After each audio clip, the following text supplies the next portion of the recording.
저 같은 경우는 이제 원래 평론가죠. 평론가들이 보통 이제 어디를 주로 다니냐면 전시회를 보러 다니면서 뭐 전시회 평을 쓰기도 하고 또 감상하기도 하는데 저도 전시회는 가는데 제가 즐겨가는 전시회는 이런 산업기계 박람회 같은 거 있죠. 뭐 코엑스나 킨텍스 가면 이런 거 많이 하거든요. 거기서 봤던 장면인데요. 소위 CNC 레이저 커팅 머신이죠. 아마 여기 공대 학생들은 잘 아실 텐데 CNC라고 하는 거는 Computerized Numerical Control의 약자입니다. 즉 수치 제어 방식의 어떤 기계를 가공하는 방식이거든요. 근데 이거를 제가 보고 영상을 찍으면서 사실 너무 당연한 얘기인데 기계라는 게 사람보다 훨씬 능력이 낮구나. 훨씬 빠르고 정확하고 지치지 않고 또 같은 동작을 얼마든지 반복할 수 있고 그리고 또 한편으로는 놀라운 스펙터클을 만들어내죠. 정말 이걸 보면서 어떻게 한치의 오차도 없이 저렇게 깎아낼까. 그래서 제가 생각한 주제는 뭐냐면 기계는 애시당초 옛날에 처음 나왔을 때부터 인간을 훨씬 뛰어넘었다. 즉 초월해 있는 존재다. 근데 사실은 인간을 초월한 존재 중에 가장 절대적인 존재는 하늘에 있는 신이죠. 예. 근데 이제 요즘 사람들은 신의 존재만으로 만족하지 않는 것 같아요. 수많은 기계들을 사용한단 말이죠. 지금 이 강의만 해도 컴퓨터가 있고 프로젝터가 있고 포인터가 있고 마이크 같은 기계들이 있는데 이거에 도움 없이는 꼼짝 못 하거든요. 이런 것들이 당장 마이크는 내 목소리를 훨씬 크게 해서 공간에 넓게 퍼지게 해준단 말이죠. 그래서 저는 기계의 특성은 초월적이다. 다만 종교적 초월하고 당연히 다르죠. 일단 초월이라는 말은 아주 간단하게 그렇게 정의하기로 해요. 사람이 어떤 상태에서 살고 있거든요. 하루 세끼 밥 먹어야 되고 너무 많이 일하면 힘들고 졸리면 자야 되잖아요. 그 상태를 넘어설 수 있게 해주는 것. 그래서 사실은 초월의 단계가 되게 많죠. 예를 들어서 저는 훌륭한 운동선수가 놀라운 플레이들 많이 보여주잖아요.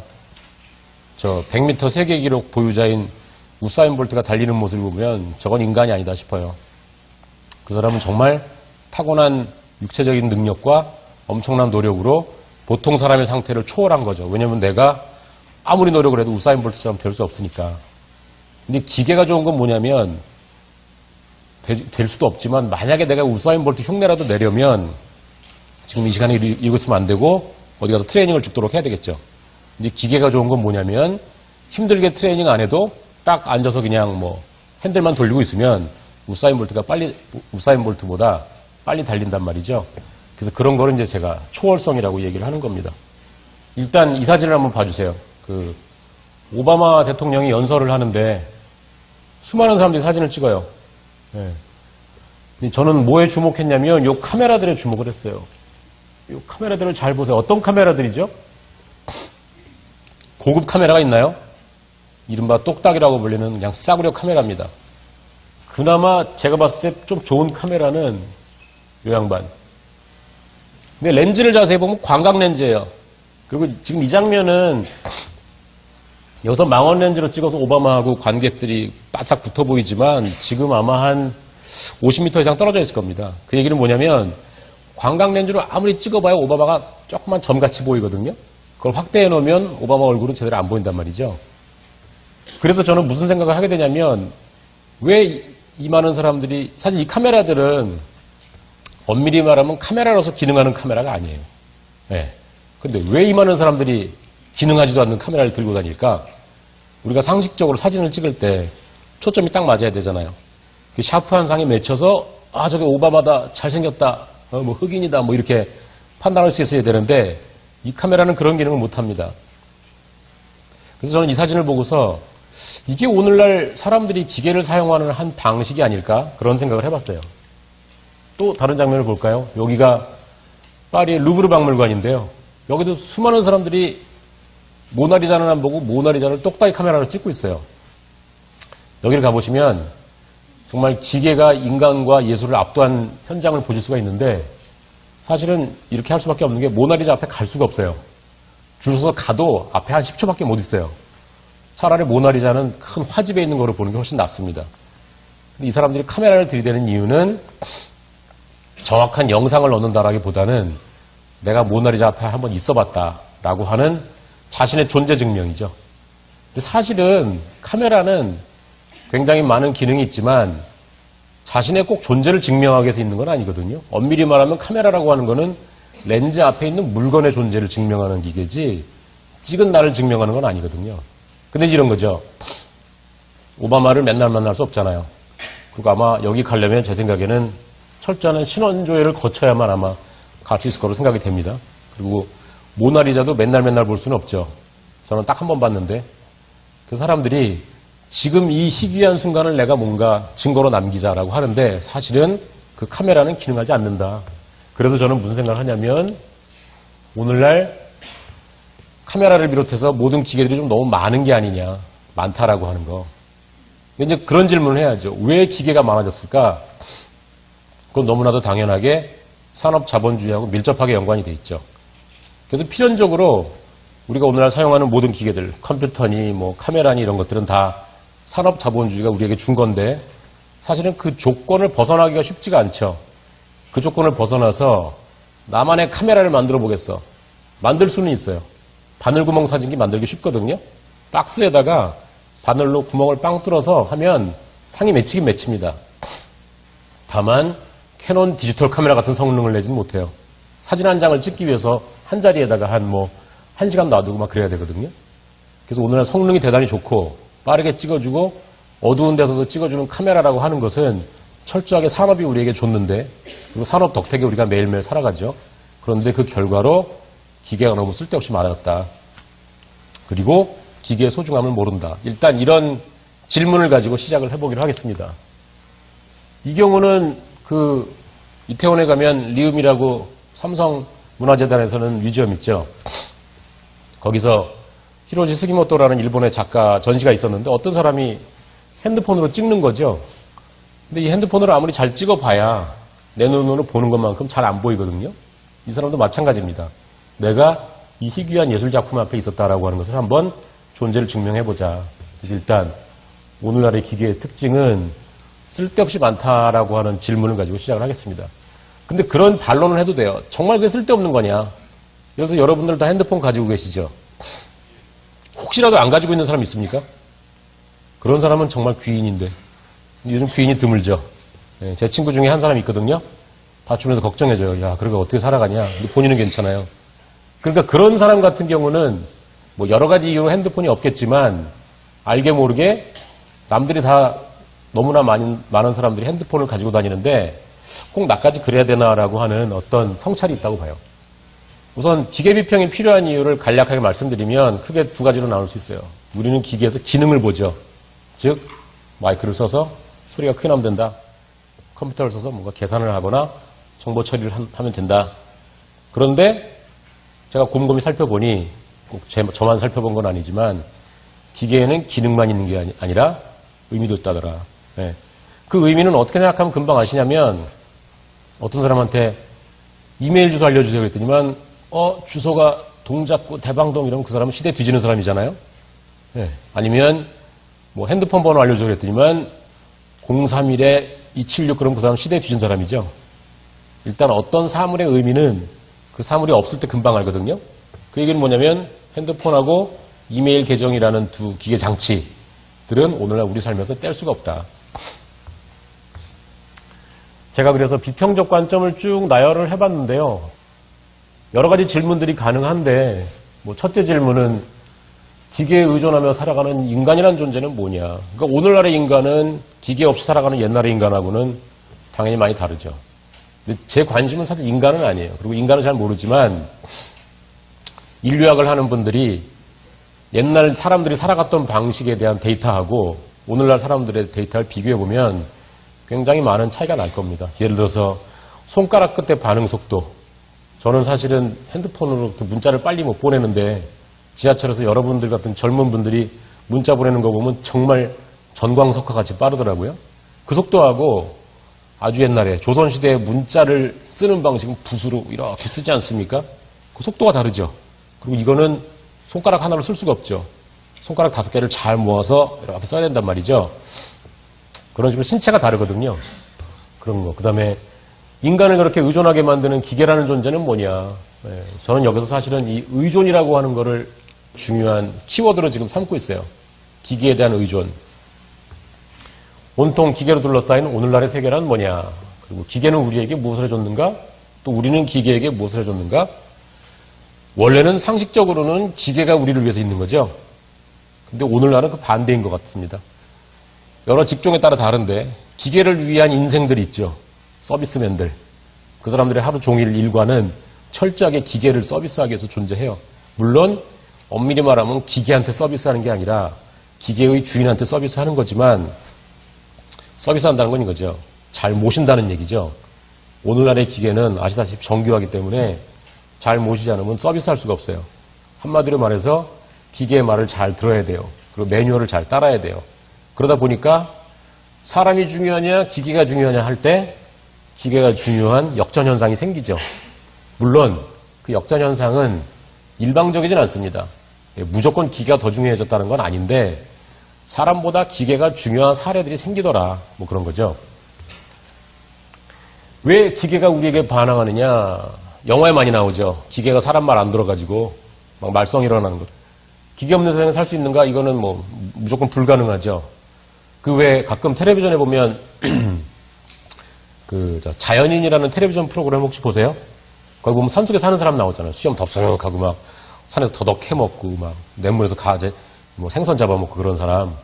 그걸 보면서 그 프로그램의 취지 자체가 자연에 살아서 참 맑은 공기 쐬고 맑은 물 마셔서 좋겠다가 아니라 자연에 살아가는 수염 덥수룩하게 기른 이상한 기인이 있다더라.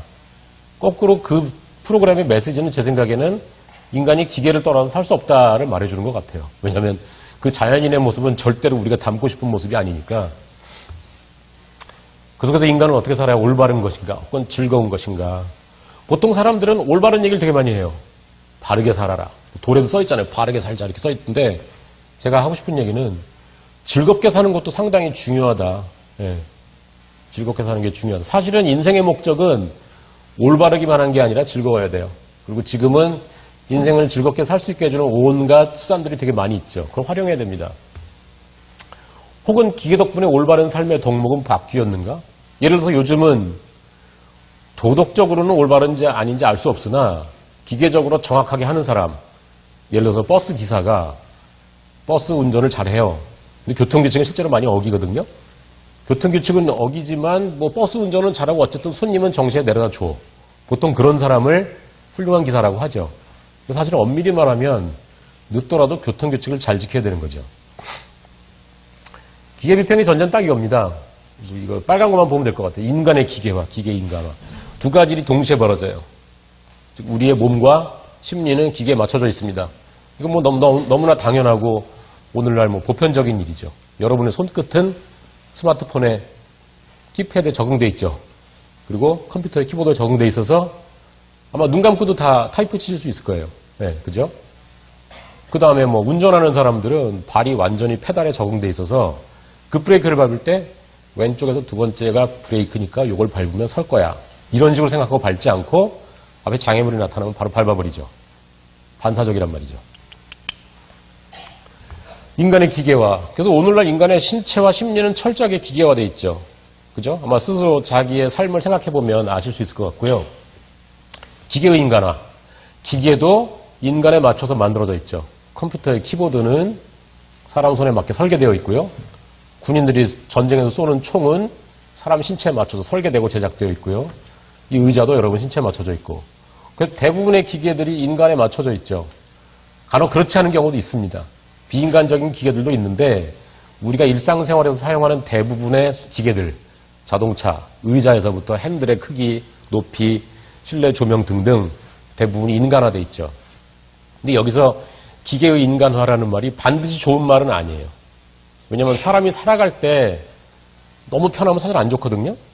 지금은 이제 아직은 뭐 강의가 시작된 지 얼마 안 돼서 다들 눈들이 초롱초롱하지만 제가 이런 톤으로 3시간 강의하면 절반이 다 잘 거예요. 의자가 너무 편하거든. 그럴 때 차라리 딱딱한 의자가 덜 졸게 만들지도 몰라요. 근데 오늘날 우리가 사용하는 기계들은 너무 편해요. 핸드폰도 그렇지, 자동차도 그렇지, 또 집에 가면 뭐 전자레인지 등등 너무 편하기 때문에 기계의 인간화가 오히려 인간을 약간 스포일 시키는 게 아니냐. 그런 면도 좀 있는 것 같아요. 기계에 대한 이론에서 가장 중요한 책이 이 책인 것 같습니다. 프랑스의 철학자 질베르 시몽동이라는 사람이 기술적 대상들의 존재 양식에 대하여라는 책을 썼는데요. 이 사람이 철학자이기 때문에 말을 어렵게 썼는데 기술적 대상이라는 말은 조금 쉽게 번역하면 기술적인 물건들이에요. 그렇게 말하면 기계들이에요. 기계들의 존재 양식에 대하여. 즉 내 손에 들고 있는 이 마이크나 이런 기계들이 내 손하고 뭐가 다르냐 딱 이 얘기죠.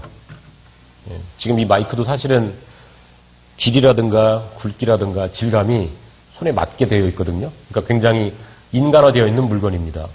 예를 들어서 마이크가 성능은 좋은데 너무 무겁거나 너무 굵거나 아니면 쥐려면 복잡한 동작이 필요하다 그러면 사람들이 마이크의 효용도가 떨어지겠죠. 근데 오늘날 마이크 쥐기 쉽잖아요. 이것도 딱 펜 같은 사이즈로 돼 있고 이런 것들이 인간화된 기계인데 심홍동이 묻는 질문은 인간과 별개로 기계라고 하는 사물 자체가 존재하는 양식이 다른 사물들, 생물체나 아니면 자연물이나 아니면 돌이나 뭐 하늘하고 뭐가 다르냐 이런 질문을 하고 있죠. 그 철학자이기 때문에 존재 양식이 뭐냐. 존재 양식이라고 하는 거는 쉽게 말씀드리면 예를 들어서 사람이 지금 다 살아있잖아요. 죽어있지 않죠. 살아있는 사람하고 죽어있는 사람의 차이는 뭐냐. 뭐 이 비슷한 질문을 하는 겁니다. 근데 이 사람은 기계에 대해서 굉장히 아주 좋게 말을 했어요. 기계는 기술적 앙상블. 제가 왜 앙상블을 빨간 글씨로 했냐면 오늘날 혼자 존재하는 기계는 없습니다. 이 마이크는 저기에 어디 수신기랑 연관되어 있죠. 그래서 마이크에서 나오는 전파가 수신기로 가고 수신기는 앰프랑 연결되어 있고 앰프는 스피커와 연결되어 있죠. 그리고 스피커에서 나는 소리는 여러분 귀로 가요. 어떻게 보면 사람도 기계거든요. 기계처럼 작동하죠. 그리고 올바로 작동해야 되는 거죠. 그 소리는 귀로 가면 청각 세포를 건드려서 거기서 신경 전달 물질이 뇌로 가서 소리를 인지한단 말이죠. 그래서 이게 다 연결돼 있어요. 여러분의 핸드폰은 충전기랑 연결돼 있고요. 또 뭡니까? 애플도 그렇고 삼성도 그렇고 뭐죠? 아이튠즈 같은 걸 통해서 더 큰 클라우드 시스템으로 연결돼 있잖아요. 그래서 오늘날의 기계는 따로 존재하는 기계는 거의 없다. 옛날 기계는 따로 존재했어요. 아주 원시적인 기계를 예로 들면 맷돌 있죠. 아마 여러분들은 맷돌로 이렇게 가는 장면을 못 보셨을 것 같은데 저는 어렸을 때 봤거든요. 옛날 어렸을 때 시골 외갓집에 놀러 가면 외할머니가 맷돌 위에다가 콩을 넣어요. 이렇게 돌리면 두 돌하고 돌 사이에 돌이 거칠거칠하니까 콩이 갈아져요. 맷돌이 돌이 두 개로 돼 있잖아요. 그 두 개 돌 사이로 콩물이 줄줄 나와요. 그럼 그 밑에다 이렇게 큰 그릇을 깔아놓으면 콩물이 생기면 그걸로 긁어 모아서 콩국수를 해먹는 거죠. 그 기계는 연결은 돼 있네요. 밑에 그릇하고 연결돼 있죠. 왜냐하면 콩을 갈았는데 그릇을 안 받고 땅에 흘려버린다. 콩물을 못 먹겠죠. 근데 최소한의 연결이죠. 오늘날의 기계는 다 동력기관하고 연결돼 있거든요. 에너지원. 여기 배터리가 들어있고 여기도 배터리가 들어있고 배터리나 전원 없는 기계가 없잖아요. 근데 맷돌의 경우는 이 전원이 파워가 외할머니 손이죠. 근데 그거는 엄밀히 말해서 전원이라고 안 하죠. 파워라고 안 하죠. 왜냐면 오늘날 파워를 켜라, 파워를 꺼라 그랬을 때는 산업화된 파워거든요. 멀리 발전소에서 전기줄을 통해서 오는 거. 그거에 비하면 맷돌은 할머니 손하고 맷돌은 사실 밀접하게 연관되어 있는 게 아니죠. 왜냐면 할머니 손은 맷돌을 돌릴 수 있지만 바느질도 할 수 있고 부엌칼로 칼질을 할 수도 있고 다양하게 할 수 있는데 오늘날 이 배터리는 여기밖에 딱 들어갈 수가 없죠. 사이즈가 맞아야 되는 거죠. 그래서 맷돌 같은 경우는 철저하게 소위 이른바 호환되어 있지 않다. 오늘날 기계에서 호환성이 되게 중요하잖아요. 그래서 애플 컴퓨터랑 PC랑 호환이 안 되는 경우 있죠. 그래서 애플하고 PC 쓰는 사람은 철저하게 절연된 세계라고 하죠. 그래서 어쨌든 이 기계를 통해서 이 사람은 인간이 우주의 죽음에 맞설 수 있게 된다라고 거창한 말까지 합니다. 여러분 이 사람이 여기서 역엔트로피라는 말을 썼는데 아마 엔트로피 개념들은 다들 아시죠? 이른바 무질서도. 네. 자연에 있는 것들은 놔두면 저절로 다 해체가 되게 돼 있어요. 예를 들어 생명체가 죽는다. 그럼 다 분해가 돼가지고 나중에 흙으로 돌아가겠죠. 근데 인간은 그 반대의 일을 하죠. 그것들을 다시 끌어 모아서 정제를 해서 철을 만들고 철을 또 자르고 맞춰가지고 기계를 만들죠. 그건 이제 역엔트로피라고 하거든요. 그래서 이 사람이 기계를 통해서 인간이 우주의 죽음에 맞선다라고 하는 얘기는 우주 전체가 엔트로피로 가득 차 있고 A라는 물건이 있으면 점점 분해돼서 흙이 되고 흙은 또 분해돼서 뭐 분자 단위로 분해가 되는데 사람은 기계를 통해서 그 반대를 한다는 거죠. 즉 죽음을 되돌려 놓고 살게끔 만든다. 근데 저는 어떤 질문을 제기하냐면 이것이 막연한 낙관론이 되지 않게 하려면 어떻게 해야 될까? 즉 기계가 그렇다고 100% 긍정적인 건 아니죠. 뭐 수도 없이 많은 단계에서 기계들이 문제가 있는데 너무 낙관적으로 보지 않으려면 어떻게 해야 되나 이제 그런 얘기를 좀 해보려고 해요.